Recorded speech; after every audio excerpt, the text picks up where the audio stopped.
Check one, check two. I know a couple of people it happens to them in their life. They'll literally be walking down the street and then a whole bunch of things will change on them. There'll be different people around them, but it's still the same street. It's still their life. It's just they know it's like it's a different version of it, and then they switch back again. Um, Maybe I'll tell you this story. This is not a personal story. This story I read. This kind of sums it up for me incredibly. It was a story of a guy who was upset that his hardware store had closed. So simple. His favorite hardware store, right? Something in his town that he was so connected to the owner and it gave him great price. And he was just, and like years later, he was still sad about it. And he had to build something and he couldn't, of course, he didn't have his favorite store anymore. And he wasn't sure where to get this stuff. And his wife was asking, why are you so upset? And he said, well, I can't go to the store and get the thing I want. What do you mean? Well, they tore the thing down 6 years ago. They built a parking lot. She's, no, it didn't. I just drove by it today. What are you talking about? So the guy, of course, he's like, I want to show my idiot wife what's going on, right? So he Mhm. puts her in the car, drives her over there. There's the hardware store. He walks into the store and he says, hi, how you doing? It's like, oh, Joe, how you doing? I haven't seen you. How's the new sander working? What do you mean? You bought that sander from me a couple days ago. No, Hmm. no, I didn't. And he's having this conversation and he walks out and he realizes he's in a different reality.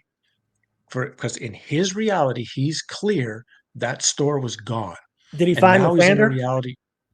What's that? Did he find the sander at home? That would be very interesting to know.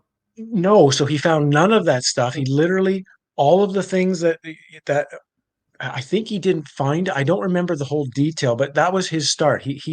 I know he wrote. I can't remember the guy now, but he wrote a book about. He went and studied this phenomena. People who've had these time slips or time jumps or things where they've been in two places at the same time, and he wrote a book about it. And it's to me, it's a fascinating subject because, or the people who go to a battlefield and then they all of a sudden re-see the battle taking place or hear it taking place or Mhm. so I think there's so many layers of this reality. It's not as solid and flowing as it's so intermingled and moving and wave-like.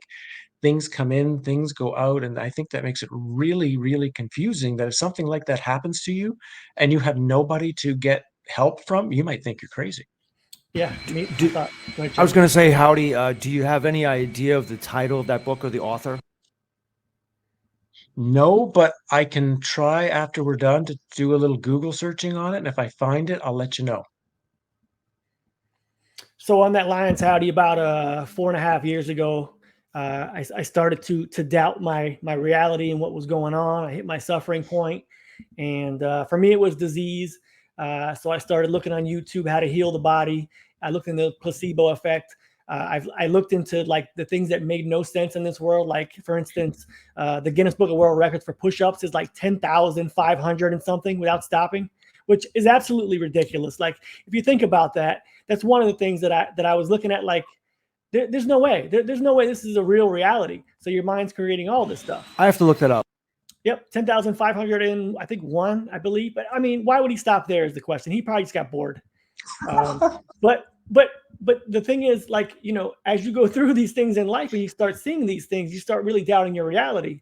Uh, Yeah. then then about a year after this is when I was really I went nuts. I went crazy because what happened was I Mm. left this remote cable box for a friend, which is one of the most clearest memories of my life. I left it for him. I was going out of town with my family, and I tell the story, and he comes over like the next morning, and he's like, "There's no box where you said you left it in this bag." I said, "100%, it's there, like clear as day." He says, "It's not here." I said, "You're free to look around, but I put it right there." So I start thinking somebody came in my house and stole it. And I'm like, why would somebody steal that? Well, long story short, I got home after the vacation. I'm looking everywhere for this thing. It's nowhere to be found. 9 months later, it shows up on my dryer, reappeared, like like nothing ever happened. Like somebody had put it there, and I started thinking like, I was already thinking potential, simulation theory and things, and I was like, this is just it really just it was a mental break. Like, okay, Yeah. this is total bullshit. Like what we Yeah. think is completely utterly insanity. So that's my simulation story that made it for a fact. And a few Yeah. things have happened in the meantime.